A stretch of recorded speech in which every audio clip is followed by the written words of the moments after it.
All right, for completing the square, so the first thing we have to do is if there is a number in front of the x squared, we have to factor out the biggest common factor, or the greatest common factor.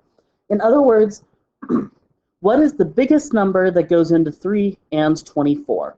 And the biggest number there is 3. So I'm going to write a 3 on the outside. Now what we're going to do is we're going to play division. 3x squared divided by 3 gives me x squared.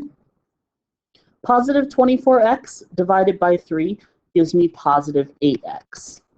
Now what I'm going to do is some magic. I'm going to put a mysterious blank space, close off the parentheses, minus 60, and close off, and another mysterious blank space.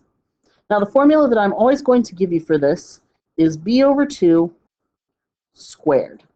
And b is always this number right here. It's the guy in front of regular x.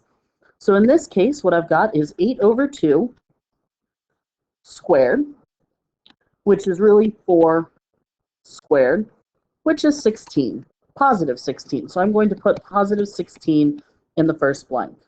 But what I need to remember is that this is not really just positive 16.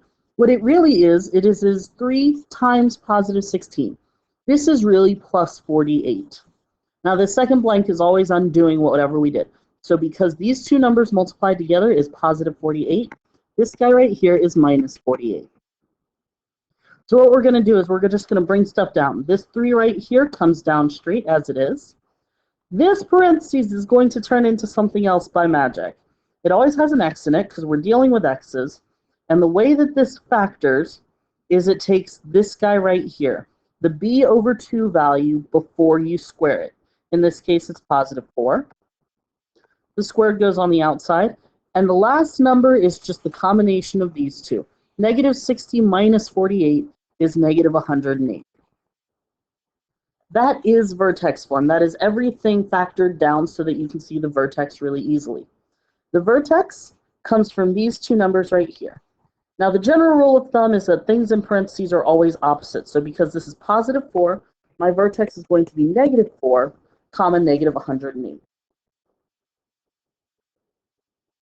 The axis of symmetry comes straight from the vertex. It is always x equals, and it is that x value right there. So x equals negative 4.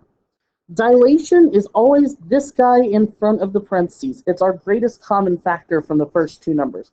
So in this case, it is 3.